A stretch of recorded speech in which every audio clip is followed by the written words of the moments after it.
السلام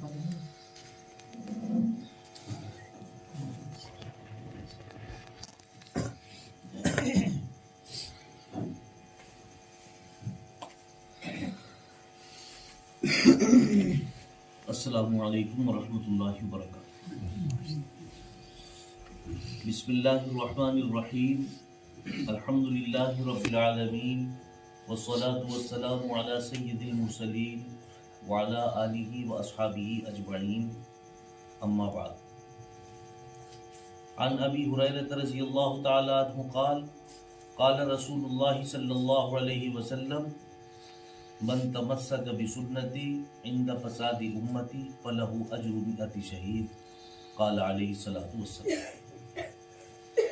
تمام تعریفیں اللہ سبحانہ و تعالیٰ کے نام، جس نے اپنے حکم سے پوری دنیا کو وجود بخشا اور ہم جیسے گناہگار کوتا حقت انسانوں کی فلاح و نجات کے لیے اپنے نبیوں اور رسولوں کو مبعوث فرمایا، اور صلاۃ و سلام اللہ کے آخری رسول سرور کائنات فخر موجودات وجہ تخلیق کائنات احمد مجتبیٰ حضرت محمد مصطفیٰ سب کہہ دو صلی اللہ علیہ وسلم اور آپ کی تمام آل پر و جملہ اصحاب پر۔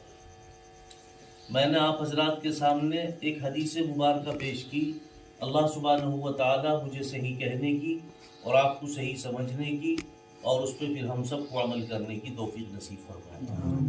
میں تقریر کے تا سے، بیان کے با سے اور واز کے واو سے بھی واقف نہیں ہوں، بس فرق اتنا ہے کچھ موٹی موٹی باتیں جو آپ کے ذہن میں ہیں، ممکن ہو کچھ موٹی موٹی باتیں میرے ذہن میں ہوں اور وہ آپ تک پہنچا دوں۔ اللہ تعالیٰ مجھے بھی اور آپ کو بھی عمل کی توفیق نصیب فرمائے۔ الحمدللہ ثم الحمدللہ، بچوں نے جو تقریریں کی ہیں میں نے یہاں بھی سنا اور میں نیچے بھی سن رہا تھا، وہ الحمدللہ استاد کی محنت الگ نظر آ رہی ہے۔ اور بچوں کا امتحان تو ایک نام ہے، اصل امتحان تو استاد کا ہی ہے۔ بچے فیل ہو تو استاد سے سوال ہو، بچے اگر پاس ہو جائیں تو استاد کو عزت مل جائے، اصل تو امتحان استاد پہ ہی ہوتا ہے۔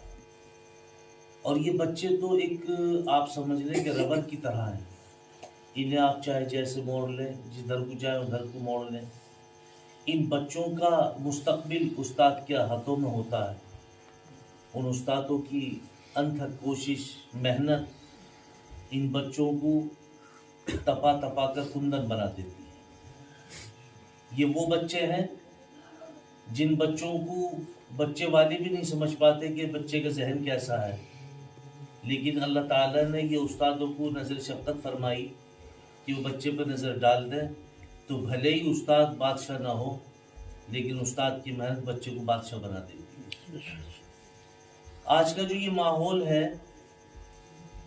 یہ کسی سے بھی چھپا ہوا نہیں ہے، پوری دنیا کے اندر اسلام کے خلاف اور مسلمانوں کے خلاف ایک عجیب سوچی سمجھی تحریک سمجھ لیں، ہوا سمجھ لیں، پوری کائنات انسانی میں خلفشار ہے۔ اور آپ اس کو ایسے سمجھیں کہ کوئی بھی اپنے مالک کو ناراض کر کے خوش نہیں رہ سکتا، وہ بھلے ہی چاہے کتنی بڑی کمپنی کا ملازم ہو یا چھوٹی کمپنی کا ملازم ہو، وہ وہاں رہے اور مالک کو ناراض کر دے اور پھر وہ خوش رہ لے، یہ ممکن نہیں ہو سکتا۔ بس آج وہی حال امت کا ہے۔ بہت لوگ اکٹھے ہوئے اور اکٹھے ہو کے حضرت مولانا یوسف رحمۃ اللہ علیہ کاندھلوی کے پاس گئے اور ان سے کہا کہ حضرت مہنگائی کمر توڑ رہی ہے، اب ہمارا خیال ہے کہ ہم اس پہ احتجاج کریں، مظاہرے کریں۔ تو آپ نے ایک لمحہ سوچا اور کہا کہ ٹھہرو، جب انسان اپنے اعمال کی بنیاد پر اپنے رب کو ناراض کر لیتا ہے تو اللہ تعالیٰ دنیا میں سامان کی قیمت بڑھا دیتے ہیں اور انسان کی قیمت گھٹا دیتے ہیں۔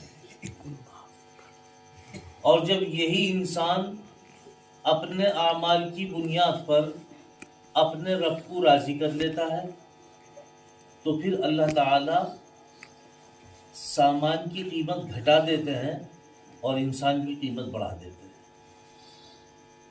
تو بھائی اصل جو اس کا علاج ہے وہ تو صرف توبہ اور استغفار ہے، درود پاک کا ورد ہے۔ تو جتنا بھی ممکن ہو سکے اللہ تعالیٰ کو اپنی توبہ استغفار سے راضی کر لو۔ بس یہ احتجاج اور مظاہرے تمہارے ایک طرف اور اللہ تعالیٰ سے توبہ استغفار تمہارا ایک طرف، بس یہی کامیابی کی علامت ہے۔ میرے بھائیوں، آج ہم نے اللہ تعالیٰ کے سامنے رونا بند کیا تو ہم دنیا والوں کے سامنے رو رہے۔ اگر کسی پہ کوئی پریشانی آ جائے تو کبھی اس ہاتھ کو ایسے نہیں کرنا چاہیے، بس آپ اس ہاتھ کو ایسے کر لیں۔ اس ہاتھ سے آدمی ذلیل ہوتا ہے اور اس ہاتھ سے آدمی کو اللہ تعالیٰ عزت عطا فرماتا ہے۔ اس ہاتھ سے اللہ تعالیٰ ناراض ہوتے ہیں اور اس ہاتھ سے اللہ تعالیٰ خوش ہوتے ہیں۔ اور اس ہاتھ میں کم آتا ہے اور ان ہاتھوں میں زیادہ آتا ہے۔ اور جب اوپر سے آتا ہے تو پھر اس کو ایسے نہیں پکڑا جاتا بلکہ پھر اس کو ایسے پکڑا جاتا ہے۔ اور جب اوپر سے آتا ہے تو پھر اتنا نہیں آتا، پھر اتنا آتا ہے، کیونکہ وہ شہنشاہوں کا شہنشاہ ہے، احکم الحاکمین ہے۔ ہماری توقع اس سے ہے، ہمارا توکل اس پہ ہے۔ تو پھر اللہ تو دینے کے بہانے تلاش کرتا ہے، اللہ تعالیٰ کی رحمت تو دینے کے بہانے تلاش کرتی ہے، برسنے کے بہانے تلاش کرتی ہے۔ ہم ہی ہیں کہ اللہ تعالیٰ سے لینا نہیں آتا۔ اللہ تعالیٰ کی قدرت تو دینے پر ہر وقت قادر مطلق ہے، وہ جب چاہے جب عطا فرما دے، جہاں سے چاہے وہاں سے عطا فرما دے۔ اللہ تو اللہ ہے۔ آج ہمارا سب سے زیادہ جو معاشرے میں خرابی ہے اس کی سب سے اہم وجہ یہ ہے کہ ہم تربیت نہیں کر پاتے اپنے بچوں کی، اور تربیت نہیں ہونے سے، کیونکہ یہ جو ہمارے ابھی آپ کے مثال کے طور پر آپ کوئی سامان پڑوس میں کوئی بھیجنا شروع کر دیں، ہمسائے کے یہاں، آج بھیجا، کل بھیجا، پرسوں بھیجا، ہفتہ بھر ہو گیا بھیجتے بھیجتے، تو آپ ایمانداری سے بتاؤ ایک مرتبہ پھر ہمسایہ بھی سوچے گا بھائی ان کے ہاتھ بھی کچھ دینا چاہیے؟ ہوتا ہے نہیں ہوتا؟ جب ہم 100 مرتبہ اللہ تعالیٰ سے استغفار کریں یا ہم 100 مرتبہ آپ صلی اللہ علیہ وسلم پہ درود پاک پڑھیں تو ایک مرتبہ ادھر سے بھی تو کچھ آ سکتا ہے۔ آپ ایسا کیسے سوچ رہے ہیں کہ ادھر سے نہیں آ سکتا؟ جب 4 دن ادھر دینے سے کچھ آ سکتا ہے تو وہاں سے کچھ نہیں آ سکتا جو رحمت للعالمین ہے۔ تو ہماری یہ سوچ ہونی چاہیے، جب ہم استغفار پڑھیں تو ہمارا نظریہ ہونا چاہیے کہ جس نے بیت اللہ کو دیکھا اس نے اللہ تعالیٰ کو دیکھا، اور جس نے غلاف کعبہ پکڑ کے دعا کی گویا اس نے اللہ سبحانہ و تعالیٰ کے ہاتھوں کو پکڑ کے دعا کی۔ بس یہ ہونا چاہیے اللہ، جیسا میں نے کتابوں میں پڑھا، علماء سے سنا، اسی نظریے کو سامنے رکھتے ہوئے جب آپ استغفار کریں گے، آپ یقین جانو آپ کو اس کے پڑھنے کا احساس ہوگا کہ ہاں واقعی میں استغفار پڑھ رہا ہوں اور واقعی اس کا اثر ہو رہا ہے۔ یہ جو ہم استغفار پڑھتے ہیں یہ پڑھنے کی چیز نہیں ہے، یہ پڑھنے کی چیز نہیں ہے، بلکہ اپنے آپ کو ندامت کے ساتھ اللہ تعالیٰ کے سامنے پیش کرنے کا نام استغفار ہے۔ آپ کی آنکھ سے اللہ کے خوف سے مکھی کے سر کے برابر نکلا ہوا آنسو جہنم کی آگ بجھانے کے لیے کافی ہے، اللہ تعالیٰ کو راضی کرنے کے لیے کافی ہے۔ ورنہ رونے کے لیے تو جہنمی بہت روئیں گے، آنکھوں کا پانی ختم ہو جائے گا، چہرے پر نالیاں بن جائیں گی، خون کے آنسو روئیں گے، لیکن ان کا کوئی سدجواب نہیں ہوگا۔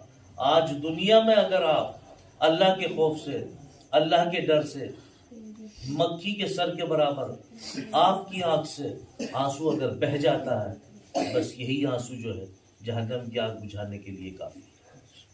آج ہم استغفار سے دور ہوئے، درود پاک سے دور ہوئے، اور درود پاک بھی پورا پڑھنا چاہیے۔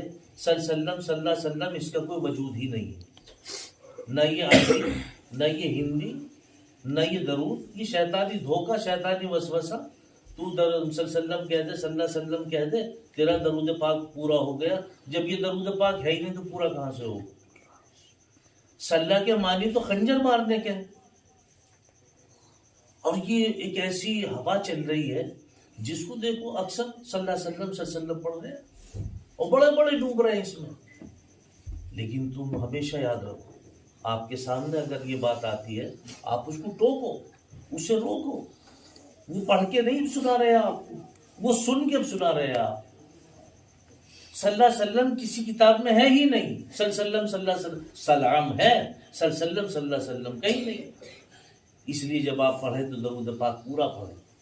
اور درود پاک کے متعلق بھی کیا ہے کہ جب آپ ایک مرتبہ درود پاک پڑھتے ہیں تو فرشتہ لے کے جاتا ہے، فلاں کا لڑکا فلاں اس نے آپ کی خدمت میں درود پاک پیش کیا ہے. یعنی اب آپ ایک مرتبہ پڑھیں گے تو آپ کا نام کتنے مرتبہ جائے گا؟ ایک مرتبہ.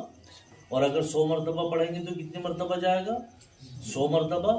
اور آپ ہی کا تھوڑا ہی بلکہ آپ کے والد کا بھی نام جا رہا ہے. آپ کے والد کا بھی نام جا رہا ہے، فلاں کا بیٹا فلاں انہوں نے آپ کی خدمت میں درود پاک پیش کیا ہے. تو جب ہمارا یہ نظریہ ہوگا تو ہمارا درود پاک بھی پورا ہوگا، ہمارا استغفار بھی پورا ہوگا اور اس کے اثرات بھی مرتب ہوں. آج اثرات جو مرتب نہیں ہوتے استغفار کے یا درود پاک کے، اس کی ایک اہم وجہ یہ ہے ہم پڑھتے تو ہیں لیکن کبھی اس کے متعلق سوچتے نہیں. ہم اس کے متعلق کبھی سوچتے نہیں.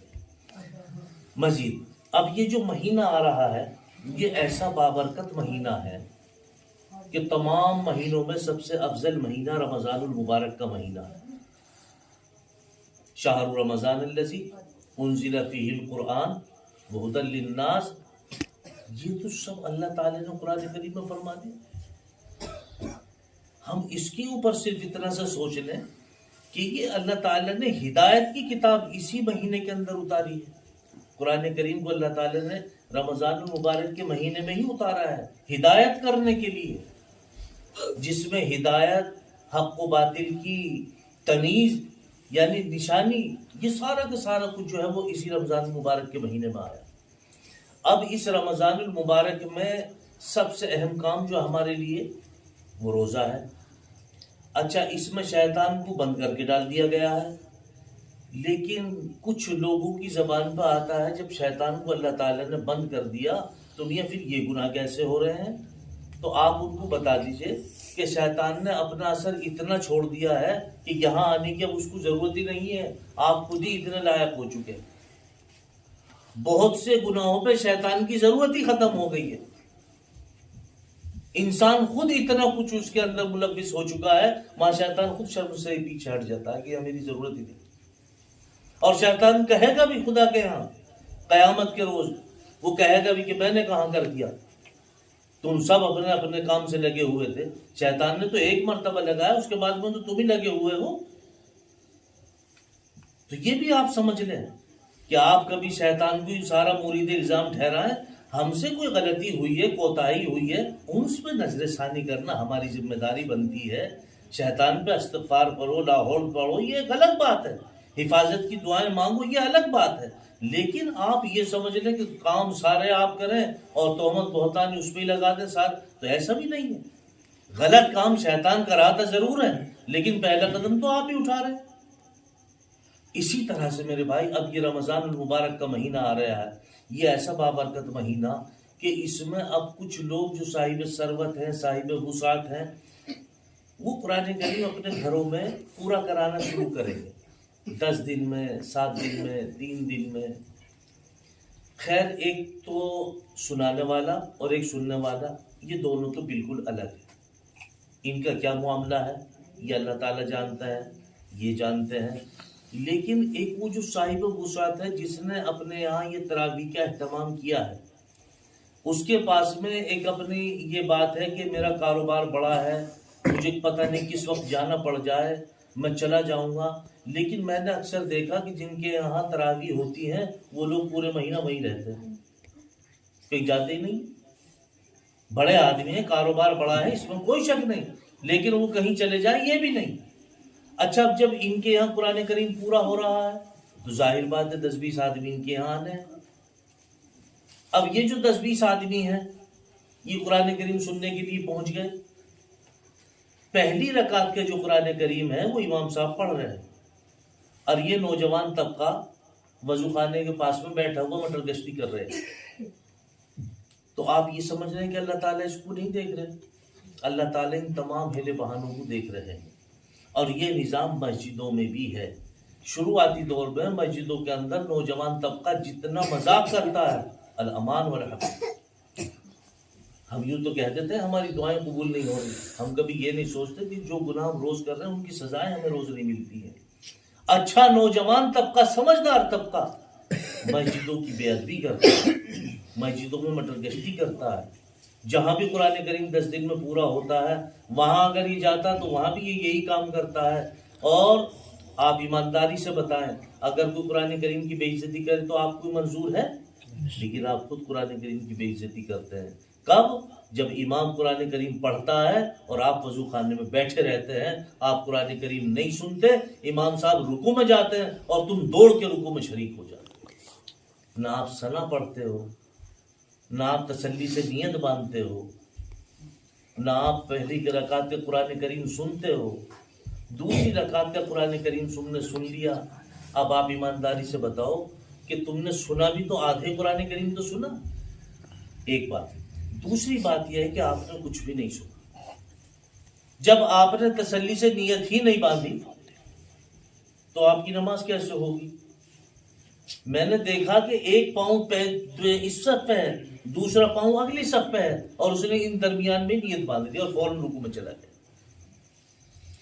میرے مصطفیٰ صلی اللہ علیہ وسلم نے فرمایا اگر تمہاری رکعت نکل گئی ہے تو کوئی بات نہیں، لیکن مسجد میں دوڑ کے مت. مسجد میں دوڑنا بنا. مسجد اللہ تعالیٰ کی عبادت کا، اطاعت کا گھر ہے، اطاعت رسول اللہ اور اللہ تعالیٰ کی عبادت کا گھر ہے. اس میں آپ کو دوڑنے کی اجازت نہیں، زور سے بولنے کی اجازت نہیں ہے. ایک مرتبہ حضرت عمر فاروق رضی اللہ تعالیٰ عنہ کو کوئی بات حضرت ابوبکر صدیق رضی اللہ تعالیٰ عنہ سے کہنا تھی. تو آپ نے ایسے بیٹھے ہوئے تھے، آواز بھی نہیں دی. آپ نے ایک چھوٹی سی کنکر اٹھائی اور ایسے اس کو ڈالا تاکہ وہ ان سے ٹچ ہو جائے. ٹچ ہوا تو آپ نے دیکھا تو آپ نے اپنی بات کہی. آج ہم ہیں کہ ہمیں کبھی اس کا شعور ہی نہیں ہوتا. ہم مسجد میں بیٹھے ہیں، کہاں بیٹھے ہیں میرے بھائیوں؟ شہنشاہوں کے شہنشاہ کا گھر ہے، احکم الحاکمین کا گھر ہے، جہاں سے دنیا کو سب کچھ ملتا ہے. آپ کو اللہ تعالیٰ نے اگر توفیق دی ہے تو تم اس کی قدر نہیں کر رہے. تو میرے بھائیوں یہ قرآن کریم کی بے عزتی ہے. اور پھر جن صاحب نے 10 دن کا قرآن کریم پورا کرایا ہے اپنے گھر میں، قرآن کریم تو انہوں نے سن لیا جیسا بھی سنا، لیکن تراویح پوری نہیں ہوئی ہے ان کی. تراویح تو ان کو ادا کرنی ہے. جن بھائیوں نے وہاں قرآن کریم سنا ہے 10 دن میں، 15 دن میں، 3 دن میں، 7 دن میں، انہوں نے قرآن کریم سنا ہے. تراویح ان سے ثابت نہیں ہوئی ہے کہ تراویح بھی ان کی پوری ہو گئی ہیں. تراویح تو پورے مہینہ پڑھنی پڑے گی. تو یہ ہمیں سوچنا ہے، سنانے والے کو بھی سوچنا ہے، سننے والے کو بھی سوچنا ہے، اس صاحب خانہ کو بھی سوچنا ہے کہ میری وجہ سے کہیں ایسے تو نہیں لوگ گنہگار ہو رہے ہوں. کیونکہ تمہارا تو کام ہے ہی نہیں جانے کا. آپ تو صاحب ثروت ہے، اللہ نے وسعت دی ہے. آپ نے 10 روپے خرچ کیا، اپنے گھر میں قرآن کریم سنوا لیا. آپ نے اپنی بیٹیوں کو، داماد کو بلا لیا، نواسی نواسا آگے، پوتی پوتا آگے، گھر میں خوشی ہو گئی. کیا ہوا؟ ابا حضور پہلے سے ہمارے قرآن کریم پورا کرواتے ہیں گھر پہ، ہم تو وہاں جا رہے ہیں. ایک خوشی ہو گئی آپ کے گھر میں. 4 مہمان آئے، ان کے دسترخوان وسیع ہو گیا، کشادہ ہو گیا. لیکن میرے بھائی آپ اس پہ سمجھ لیں، اس پہ توجہ دیں. تمہاری وجہ سے جو 20 آدمی نماز پڑھ رہے تھے، تراویح پڑھ کے گئے، جن کو تم نوتا دے کے آئے تھے، وہ آئے ہیں تراویح پڑھنے کے لیے. اب ان کی کون ذمہ داری لے گا کہ وہ پورے مہینے تراویح پڑھیں گے؟ تو جہاں 10 دن کا قرآن کریم پورا ہو رہا ہے، ان کو یہ بھی چاہیے کہ وہ اپنے ان مقتدیوں کو بتا دیں کہ بھائی یہ آپ جو یہاں تراویح پڑھ رہے ہیں، اگر میں یہاں پہ تراویح نہیں کراتا 10 دن میں تو آپ یہاں نہیں آتے. لیکن میں 10 دن میں کرا رہا ہوں، مجھے ضرورت ہے، کہیں جانا ہے، اور آپ حضرات بھی یہیں پہ ہیں، آپ تراویح پڑھ رہے ہیں، قرآن کریم تو آپ کا پورا ہو جائے گا لیکن تراویح آپ کی پوری نہیں ہوں گی۔ ایسا نہ ہو آپ کی وجہ سے میرے سے کہیں پوچھ تاچھ ہو جائے خدا کے یہاں، تو بھائی میں کیا جواب دوں گا؟ اس لیے بھائی یہ ذمہ داری آپ کی ہے کہ یہاں سے پورا قرآن کریم سننے کے بعد اپنی اپنی مسجدوں میں تراویح پڑھیں، تو آپ کی تراویح پوری ہوگی، ورنہ آپ گنہگار رہیں گے، کیونکہ تراویح موقع سنت موقدہ ہے، اور موقدہ کو چھوڑنا گناہ ہے، تو یہ ساری ذمہ داری آپ کے بنتی ہے۔ اب اس کے علاوہ آپ یہ دیکھیں، میرے مصطفیٰ صلی اللہ علیہ وسلم نے جو فرمایا، من تمسک بسنتی عند فساد امتی فلہ اجر 100 شہید، یعنی آپ صلی اللہ علیہ وسلم کو دنیا میں بیجا رسومات کو ختم کرنے کے لیے ہی نافذ فرمایا، اور اپنا حکم، اپنا طریقہ نافذ کرنے کا حکم فرمایا، جو میرے مصطفیٰ صلی اللہ علیہ وسلم کا نورانی طریقہ ہے اس کو نافذ کرنے کا حکم فرمایا۔ تو میرے مصطفیٰ صلی اللہ علیہ وسلم فرما رہے ہیں، میری امت کے، میری سنت کے فساد کے وقت جو شخص میری سنت کو زندہ کرے گا، اللہ تعالیٰ اس کو 100 شہیدوں کے برابر ثواب عطا فرمائیں گے، میری امت کے فساد کے وقت۔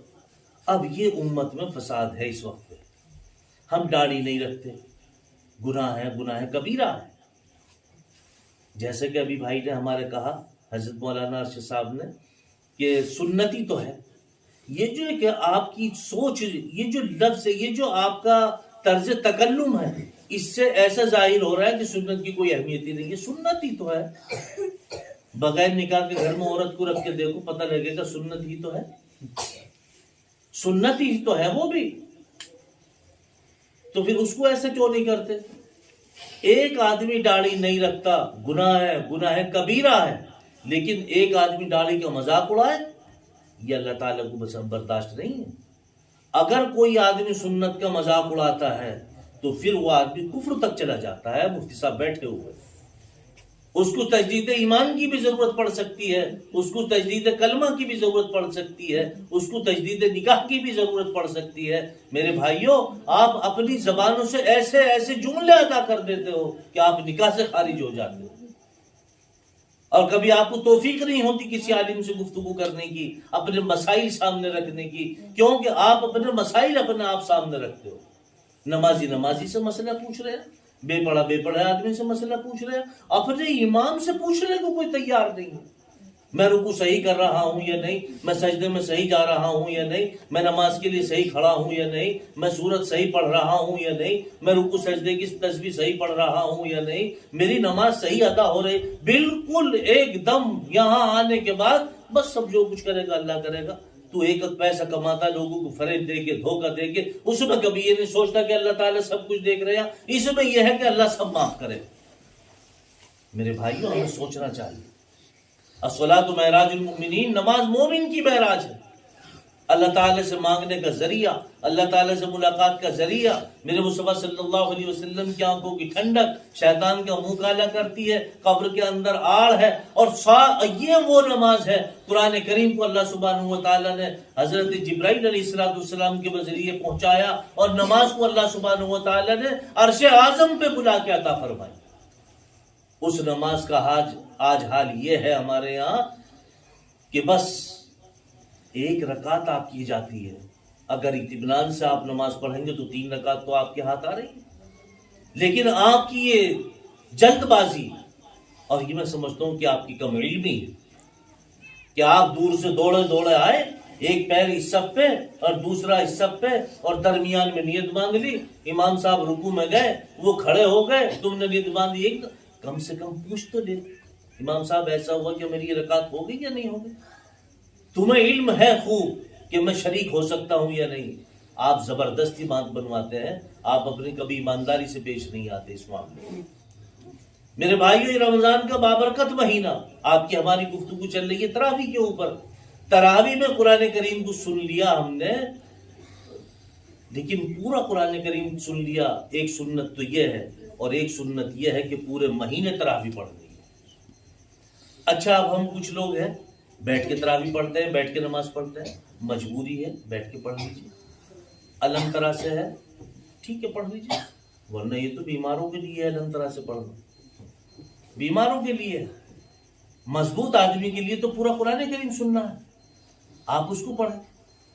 ہاں یہ الگ بات ہے، آپ نے قرآن شریف یہاں سن لیا، اب کہیں جا رہے ہیں تو آپ الم ترا سے پڑھ لیں، یا اور کوئی رکوع ہے اس میں سے بڑی آیت میں ایک رکعت ہو جاتی ہے، چھوٹی 3 آیتوں میں 1 رکعت ہو جاتی ہے، آپ ایسے ادا کر لیں، لیکن تراویح پوری پڑھیں۔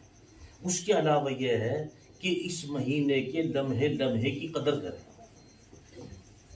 کیونکہ باران رحمت برسنے کے لیے تیار ہے بس، اور اللہ تعالیٰ جب ہاتھ پھیلاتے ہیں تو اللہ تعالیٰ کہتا ہے مجھے حیا آتی ہے اپنے بندوں سے، جب یہ ہاتھ پھیلاتا ہے تو مجھے حیا آتی ہے۔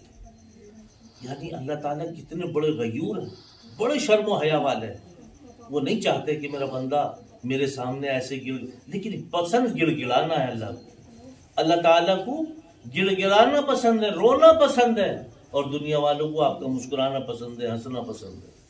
اب آپ سمجھ لیں کہ دنیا کو آپ خوش کرنا چاہتے ہیں یا اللہ تعالیٰ کو خوش کرنا چاہتے ہیں۔ اب یہ جو مہینہ زندگی میں آیا ہے، بہت سارے مہینے ہماری زندگی میں کم علمی کی بنیاد پر ناقدری میں ہاتھوں سے نکل چکے ہیں۔ اب اللہ تعالیٰ نے یہ مہینہ ہمیں دیا ہے، ممکن ہے زندگی میں اگلا مہینہ اگلے سال میں نہ آئے، اس لیے اس مہینے کی قدردانی کر لو۔ اب اس میں قدردانی کیسے ہوگی؟ بھائی سب سے پہلے اپنے دل صاف کرو، اپنے ذہن صاف کرو۔ اگر کہیں ہمارے بھائیوں میں من مٹاؤ ہو تو ہمیں چاہیے کہ اپنا دل صاف کریں، باپ کا بیٹے سے، بیٹے کا باپ سے، ماں کا بیٹی سے، بیٹی کا ماں سے اگر کوئی من مٹاؤ ہے تو اسے صاف کرو، کیونکہ دل صاف کرو گے، اس دل کو آئینہ بناؤ۔ پوری عمارت اللہ تعالیٰ نے بنائی، لیکن دل اللہ تعالیٰ نے اپنے رہنے کے لیے بنایا، لیکن اس دل میں دنیا کی ذلیل خبیث محبت آ گئی، اللہ تعالیٰ کی محبت نکل گئی۔ آج ہم جو مارے پھر رہے ہیں، دوسروں کی محبت میں ٹوٹے پھر رہے ہیں، اس کی اہم وجہ یہی ہے کہ ہمارا دل محبت سے خالی ہو چکا، ہمارا دل اللہ کی محبت سے خالی ہو گیا، دنیا کی ذلیل خبیث محبت نے ہمارے دل کو آ کے گھیر لیا، اللہ کی محبت نکل گئی، دوسری غیر اللہ کی محبت آ گئی، اس لیے ہم آپ ناکام ہو گئے اور مارے پھر رہے ہیں۔ آج ہمارا کوئی پرسان حال نہیں، ورنہ انسان جس کو اللہ تعالیٰ خود فرماتا میرا بندہ ہاتھ پھیلائے مجھے حیا آتی ہے، آج ہم در کی ٹھوکریں کھاتے پھر رہے ہیں، دنیا ہمارا منہ چڑا رہی ہے اور ہم خاموش تماشائی بنے ہوئے ہیں۔ کبھی سوچتے نہیں ہم، جس قوم کو اللہ تعالیٰ نے سردار بنا کے بھیجا ہو وہ قوم آج غلام بن چکی ہے، اور وہ قوم آج بھی سمجھنے کو تیار نہیں ہے۔ جن ماؤں بہنوں کے دوپٹے اترتے ہوئے آسمان کے ستاروں نے نہیں دیکھے، آج ان ماؤں بہنوں کے دوپٹے اتارے جا رہے ہیں، کپڑے پھاڑے جا رہے ہیں، معصوم نونہالوں کو قتل کیا جا رہا ہے، ہمارے بزرگوں کی داڑیاں پکڑ کے چہرے مسخ کیے جا رہے ہیں، نوجوانوں کو سلاخوں کے پیچھے دھکیلا جا رہا، اور ہم بالکل خاموش تماشائی بنے بیٹھے ہیں۔ ہم سوچ نہیں رہے کہ آخر ہوا کیا ہے۔ خاموش تماشائی بننے سے یہ مراد نہیں کہ آپ کھڑے ہو جاؤ اور یہ الغار کر دو، نہیں، منشا یہ ہے کہ ہمیں سوچنا چاہیے کہ آخر وجہ کیا ہے کہ ہمارے ساتھ ایسا ہو رہا ہے۔ یہ جب ہی ہوتا ہے جب اللہ تعالیٰ ناراض ہو جاتا ہے، اللہ تعالیٰ ذلیل کر دیں گے، ظالم بادشاہ مسلط کر دیں گے، آپ کو سانس نہیں لینے دیں گے۔ کرو تم ذرا اللہ تعالیٰ کی نافرمانی، لوگوں کی چاپلوسی کرتے پھر رہے ہیں، اللہ والوں کی برائی کرتے پھر رہے ہیں، جہاں بیٹھو جدھر بیٹھو ادھر برائی، غیبت، بہتان، الزام، اور اس کے علاوہ کیا ہے؟ نمازی نماز پڑھ کے جا رہے ہیں تو کسی نہ کسی کی غیبت میں ملوث ہو گئے، ان پڑھ 4 آدمی کھانا کھا کے بیٹھے ہیں تو وہ کسی نہ کسی کی غیبت میں ملوث ہو گئے۔ لوگ کھانا کھا کے نکڑوں پہ، چوراہوں پہ، چوکٹوں پہ بیٹھے ہوئے آپس میں ایک دوسرے کی غیبت کر رہے ہیں۔ الغیبت اشد من الزنا، غیبت تو زنا سے بھی بڑا گناہ ہے۔ جب تک صاحب معاملہ کا آمنے سامنا نہ ہو جائے، وہ معاف نہ کر دے، درگزر نہ کر دے، تب تک اللہ تعالیٰ اس کو معاف نہیں کریں گے۔ یہ معاملہ ہی صاحب معاملہ کا ہے۔ یہ غیبت چھوٹا گناہ نہیں ہے۔ آج ہمارے دلوں سے گناہ کبیرہ نکل چکا ہے، اس کو حقیر سمجھنے لگے۔ یہ گناہ کبیرہ، یہ چغلی، یہ غیبت، یہ بہتان، یہ گناہ کبیرہ ہے۔ گناہ کبیرہ تو بہت ہے، لیکن ہم ان کو سمجھتے نہیں ہیں جو عام طور پہ ہماری زندگی میں ہے. یہی تو گناہ کبیرہ ہے. اللہ ان سے ہمیں بچنے کی توفیق نصیب فرمائے. اس لیے ان مہینے میں جاگنے کا تھوڑا سا اپنے اندر ربط ڈال دو. رات کو جاگو. رات کو جاگنے سے مراد اب سب رات کو جاگ رہے ہیں الا ماشاء اللہ کوئی سو رہا. جس کے ہاتھ میں موبائل آ گیا گھنٹہ 2 گھنٹے ایسے ہی نکال دیتا. اب نہیں ہے ایسی بات. میرے مصطفیٰ صلی اللہ علیہ وسلم نے فرمایا مغرب کی نماز کے بعد سونا منع اور عشاء کی نماز کے بعد جاگنا منع. ہاں اپنے بچوں کو نصیحت کے لیے یا کسی عالم کا آواز سننے کے لیے جاگ رہا ہے تو ایک الگ بات ہے, لیکن اب تو یہ بات ہی ختم ہو گئی ہے. اب تو یہ ہے, آپ دیکھیں ذرا نوٹ کریں, بازار میں جس وقت بھی یہ موبائل نہیں تھے تو اگر کسی کی دکان ہے یا کوئی ٹھیلے پہ ہے کوئی گراہک نہیں آیا تو کہتا تھا اللہ کوئی گراہک بھیج, بہت دیر ہو گئی, ہاتھ رک گیا, پتہ نہیں کیا بات ہے بھائی, بہت دیر ہو گئی, کوئی گراہک نہیں آ رہا ہے. اب کیا بات ہے, گراہک آنا بند ہوا تو موبائل دے, بس وہ اپنے موبائل پہ لگا بیٹھا. گراہک ٹھیلے پہ کھڑا ہے, دکان پہ کھڑا ہے, وہ موبائل دیکھ رہا ہے. بھیا کہاں گئی ہے؟ ہاں بتاؤ کیا بات ہے. کیا تمہاری روزی میں برکت ہوگی؟ اللہ تعالیٰ دیکھ نہیں رہے کہ اس کو تو خود ہی روزی لینے کی رغبت نہیں, میں اسے دے کے کیا کروں. وہ ٹائم تھا جب موبائل نہیں تھے, اللہ تعالیٰ سے دعا مانگتا تھا. وہ نمازی تھا یا بے نمازی تھا, وہ ہندو تھا یا مسلمان تھا, وہ توقع رکھتا تھا اوپر والے سے, اے اللہ کو گراہک بھیج, بہت دیر ہو گئی, سارا سودا ایسے رکھا ہوا ہے, آج سارا سودا رکھا ہوا ہے, موبائل ہاتھ میں لے رکھا ہے, کوئی ٹینشن ہو جاؤ ذرا موبائل دے, موبائل دیکھ رہا ہے. گھر میں کوئی کوفت ہو جاؤ لا ذرا موبائل دے, موبائل دیکھ رہے ہیں. وہ سوچ بوجھ ہی ختم ہو گئی. پہلے اگر آپ کوئی کاروبار کرتے تھے اور پتہ یہ چلا کہ کئی روز ہو گئے ٹھالی ہے یا کئی روز ہو گئے دکان میں دکانداری نہیں ہے, تو آپس میں ایک دوسرے سے مشورہ کرتے تھے, گھر میں نہیں پڑے رہتے تھے. گھر میں لیٹے لیٹے تو آدمی کے بھی تھک گئے, ہم تو بدن دکھنے لگا, باہر چلے ذرا چودھری صاحب کے پاس بیٹھیں گے, وہاں پہ لوگ بیٹھے ہوں گے, کچھ بات کریں گے, پتہ لگا ادھر چلے گئے, بھائی کیا بات خیریت, آج کیسے نظر آیا؟ اجی خیریت کیا, کئی روز ہو گئے دکانداری کا نام و نشانی نہیں, کیا کریں؟ تو اس میں مشورہ ہوتا تھا, بھائی یہ سودا اور رکھ لو اس پہ, اگر یہ سودے رکھ رکھے ہیں تم نے, یہ سامان ایک سامان اور بڑھا دو, کیا پتہ اللہ اس کی برکت سے ان سامان کو بھی نکال دیں. ہاں یہ بات تو تم صحیح کہہ رہے ہو, میں بس یہی سوچ رہے ہوں, بس میں بھی یہی کروں گا. تو اس کا تھوڑا سا وزن ہلکا ہوا, بوجھ ہلکا ہوا. اگلے دن پھر اس نے تیاری کی اپنے آپ کو, بھئی ایک سودا اور بڑھاتے ہیں دکان پہ, انشاءاللہ آپ کی دکانداری بڑھیا ہوگی. اب وہ ساری باتیں ختم ہو. میں ٹھیلے پہ دیکھ رہا ہوں, دکان کی تو بات الگ ہے, ٹھیلے پہ دیکھ رہے ہوں, ٹھیلے والا وہ اپنے اسٹول لے کے الگ بیٹھا, ٹھیلے پہ سامان لدا ہوا ہے, گراہک کھڑا, قسم خدا کی وہ گراہک کہہ رہا ہے, ارے بھیا تم ہی ہو کیا اس کے؟ ہاں کیا بات؟ ابھی ہاں اس بھاؤ پر میں خود دیکھا, میں نے خود اپنی آنکھوں. الامان والحفیظ, اللہ تعالیٰ دیکھ رہی نا, ارے روزی کا رازق اللہ ہے, الگ بات ہے, لیکن روزی مانگنے کا بھی تو طریقہ ہونا چاہیے, روزی بھی تو مانگنی چاہیے. وہ دینے پہ اگر قادر ہے تو روکنے پہ بھی تو قادر ہے. آج میرے بھائیوں, یہ مہینہ جو آ رہا ہے, اس مہینے میں کم سے کم اس موبائل کا استعمال جائز کریں. جائز سے مراد یہ ہے جتنی ضرورت ہے اتنا استعمال کرو. یہ جو تم واٹس ایپ دیکھتے ہو نا, یہ سب ٹیلی ویژن کے مترادف ہے. نیٹ اگر آپ مسجد میں کھول رہے ہیں تو یہ ٹیلی ویژن کے دیکھنے کے مترادف ہے. کہاں چلی گئی عقل, کہاں ہماری تہذیب و تمدن کا عارت ہو گئے کہ مسجدوں کے اندر تو ٹیلی ویژن چلنے لگے. کوئی بات ہو مسجدوں میں موبائل لیے ہوئے ہیں. اچھا ایک بات اور دیکھیں آپ, کاروبار کے معاملے میں کسی سے پوچھے تو کیا کہیں, کاروبار نہیں ہے دعا کرو.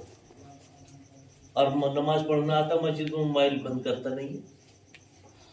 نماز پڑھتے ہی سب سے پہلے سلام پھرتے ہی بجائے استغفار پڑھنے کے یا آیت الکرسی پڑھنے کے جیب میں ہاتھ جا رہا, کسی کا فون تو نہیں آیا. یہ سب سے بڑی بیماری ہے. نماز پڑھ رہا ہے لیکن خیال سارا کا سارا اس کا موبائل پہ ہی ہے اپنا. کیسے نماز ہو, کیسے دعاؤں میں مقبولیت آئے گی, کیسے چہرے پہ نورانیت آئے گی, کیسے لوگوں کے دلوں میں ہماری عزت ہوگی. ہمیں سوچنا تو چاہیے, جو اللہ کو راضی کرنے کے کام تھے ہم تو وہی کام سارے اللہ کو ناراض کرنے کے کر رہے ہیں. اللہ کو راضی کرنے کا تو کام ہی نہیں رہا ہمارے پاس میں. تو ہمیں سوچنا چاہیے کہ اس مہینے میں اس کا استعمال جائز کرو. ضرورت کے مطابق کرو، کم کرو اس کا موبائل کا استعمال. تراویح پڑھنے جاؤ تو اسے گھر رکھ کے جاؤ، نماز پڑھنے جاؤ تو اسے گھر رکھ کے جاؤ، مسجد میں جاؤ تو خاموش رہو، زور سے بات مت کرو، صرف یہ دیکھو کہ یہ اللہ کا گھر ہے. آپ اگر کسی سیاسی آدمی کے یہاں چلے جائیں، سیاسی آدمی کے یہاں جب آپ جائیں گے تو ایمانداری سے بتانا کتنے صاف ستھرے ہو کے جائیں گے. اگر پان کھا رکھا ہوگا تو باہر تھوک کے جائیں گے، شیپ پڑی ہوئی ہوگی تو شیپ بنوا کے جائیں گے، صاف ستھرے بیٹھیں گے. وہ آپ کو جانتا بھی نہیں ہے، آپ سے بات بھی نہیں کرے گا، جاننے والا وہ کسی اور کا ہے. اس کے طفیل میں آپ کو بھی چائے ملے گی، آپ اپنا گھر پا کے کتنا خوش ہوگے. بھائی ماشاءاللہ بہت بڑے آدمی ہے، بات اس سے کچھ بھی نہیں ہوئی، تعریف کے پل باندھ رہے. کیا فلاں منتری کے گیا تھا، پوچھو مت، بہت خوش اخلاق آدمی ہے صاحب، بہت بڑھیا آدمی ہے. جاتے کے ساتھ ہی ایسے چائے ناشتے لگا دیے، جب کوئی جانتا بھی نہیں. اور جو آپ کی شہرت سے بھی زیادہ قریب ہوتا، شہرت ہوتی نہیں، شہرت جب تک یہ رنگ نہیں کرتی جانور بھی نہیں مرتا، انسان بھی نہیں مرتا. اللہ تعالیٰ فرماتے میں تمہاری شہرت سے بھی زیادہ قریب ہوں. تم ہاتھ پھیلاتے ہو تو مجھے حیا آتی ہے، کیونکہ وہ دینے کے لیے تو ہے، وہ دینے پہ ہی تو قادر ہے، لیکن ہم پہ لینا ہی نہیں آتا، ہم پہ لینا ہی نہیں آتا. اس لیے میرے بھائیوں اس مہینے کی قدر کرو، اس مہینے کی قدر کرو. پتہ نہیں یہ ہماری زندگی میں پھر اگلی مرتبہ آئے گا یا نہیں آئے گا. اس لیے میرے بھائیوں قرآن کریم کو مسلسل سنو، ذمہ داری کے ساتھ سنو، توجہ کے ساتھ میں سنو، اور تراویح پوری پڑھو، تراویح پوری پڑھو. اس کے بعد میں چھوٹی سی اور کی بات بتاتا ہوں. آپ بور تو نہیں ہو رہے؟ آپ جیسے رمضان کا مہینہ آ رہا ہے، یہ اب مجھے یہاں کا تو علم نہیں، لیکن شہروں میں بھی پہلے یہ ہوا کرتا تھا کہ تراویح افطار کے وقت پہ جو ہماری مائیں بہنیں ہوا کرتی تھی، انہوں نے جلدی جلدی کھانا بنایا اور بچوں کو بلایا اور لو بھائی یہ سالن وہاں اپنی خالہ کے یہاں دے کے آؤ. جبکہ وہ خالہ نہیں ہوا کرتی ہماری، جاؤ بھائی یہ سالن اپنی چاچی کے یہاں دے کے آؤ. تہاری بریانی کوئی چاول بنا، بھائی یہ چاول جاؤ اپنی تائی کے یہاں دے کے آؤ. افطار سے پہلے پہلے یہ نظام ہوا کرتا تھا، سمجھے. اس بہانے اپنے ہمسائے افطار کیا کرتے تھے.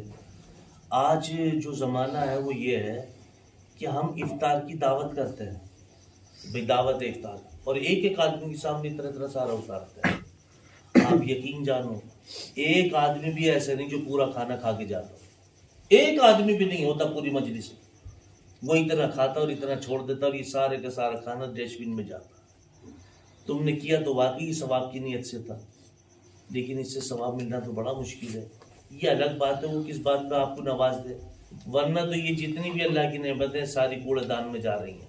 جو ہماری مائیں بہنیں زبان ہلاتی نہیں، ہاتھ پھیلاتی نہیں، اپنے بچوں کو لے کر اپنی تمام خوشیوں کا دم گھوٹ کے اپنے دل کو مسوس کے جو بیٹھی ہوئی ہے، آپ نے اس کا خیال نہیں کیا. آپ کی ذمہ داری بنتی ہے کہ سب سے پہلے اپنے اس ہمسائے کا خیال کرنا تھا. میرے مصطفیٰ صلی اللہ علیہ وسلم نے فرمایا اے عمر اگر کسی ایسے آدمی کو دیکھو جو عیالدار ہو، حرام کی طرف نہ دوڑتا ہو، حلال کی تلاش میں رہتا ہو، روکھی سوکھی کھلا کر اپنے بچوں کو لے کے بیٹھتا ہو، اللہ کا شکرانہ ادا کرتا ہو، اعلان کرو کہ یہ شخص جنتی. اے عمر اگر کسی ایسی عورت کو دیکھو جو عیالدار ہو، روکھی سوکھی کھلا کے اپنے بچوں کو لے کے بیٹھتی ہو، اللہ کا شکرانہ ادا کرتی ہو، اعلان کرو کہ یہ عورت جنتی. میرے بھائیوں ہم کہاں جا رہے ہیں؟ آپ کے پڑوس میں کوئی یہودی ہو، مجوسی ہو، نصرانی ہو، ہندو ہو، بریلوی ہو، شیعہ ہو، دیوبندی ہو، کوئی بھی ہو، وہ اپنے مسلک کے حساب سے حساب دے گا. آپ کی ذمہ داری نہیں ہے اس کا حساب دینا. لیکن اگر وہ بھوکا مر گیا، بھوکا رہ گیا، اس کی ذمہ داری آپ پہ، اس کا حساب آپ سے لیا جائے. اسلام اس کا نام ہے. یہ جو بابرکت مہینہ آ رہا ہے، کم سے کم اس مہینے میں تو ذمہ داری کو لے لو کہ ہماری پڑوس میں ہمارا ہمسایہ کوئی بغیر افطار کے، بغیر سحری کے روزہ نہ رکھ لے.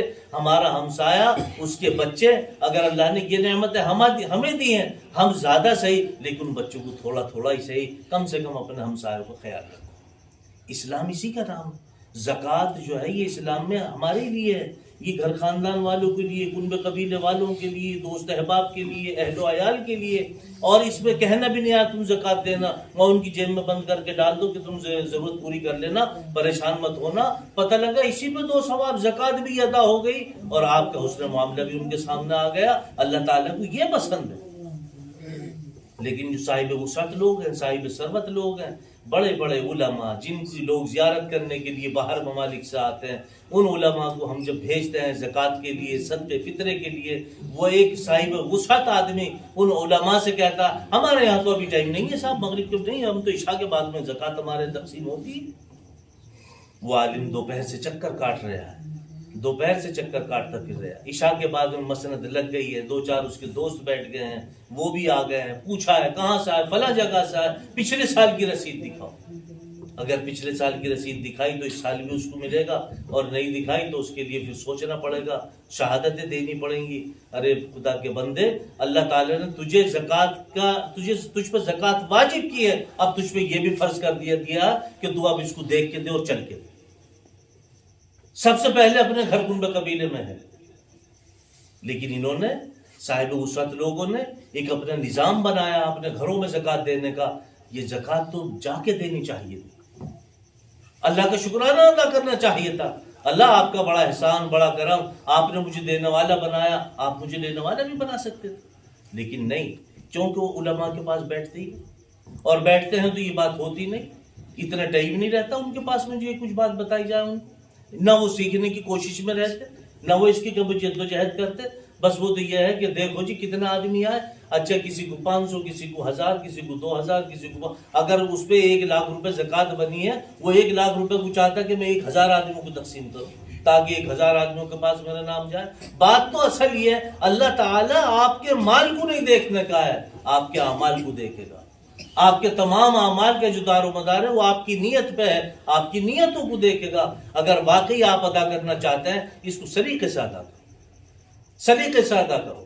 اللہ تعالیٰ نے آپ کو دیا ہے، موقع بھی دیا ہے، اللہ تعالیٰ نے آپ پہ زکوٰۃ واجب کر دی ہے. اب آپ اس کو دیکھ کے تو یہ آپ کی ذمہ داری، آپ کے اوپر فرض بنتا ہے. کسی کے کہنے میں آ کے، کسی سے پوچھ کے زکوٰۃ ادا کرو یہ ایک الگ بات ہے، لیکن آپ کی ذمہ داری بنتی ہے کہ آپ کا دل مطمئن ہو جائے.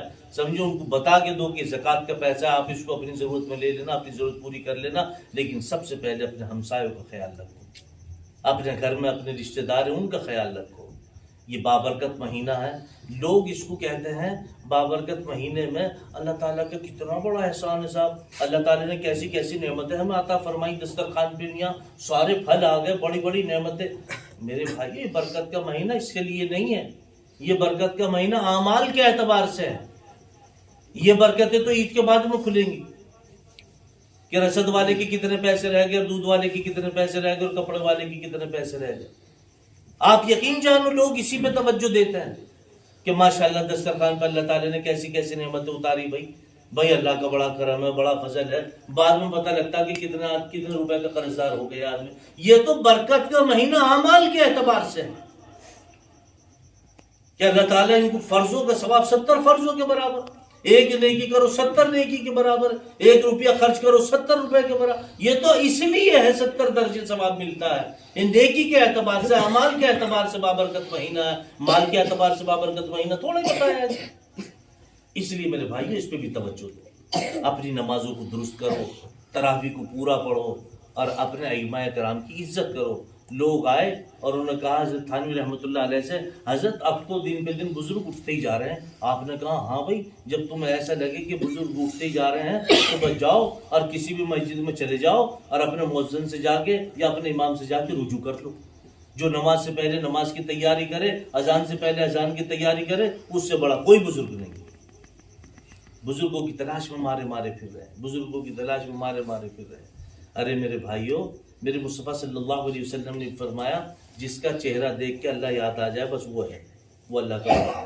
ہم ولیوں کی تلاش میں اپنا آپ کو خراب کیوں پھر رہے ہیں؟ اور اللہ تعالیٰ سے بھی گمان اچھا رکھو، اللہ کے بندوں سے بھی گمان اچھا رکھو. آپ یقین جانو، اللہ کی قسم، 1 پاؤں آپ کا یہاں ہے، دوسرا پاؤں جنت میں ہے.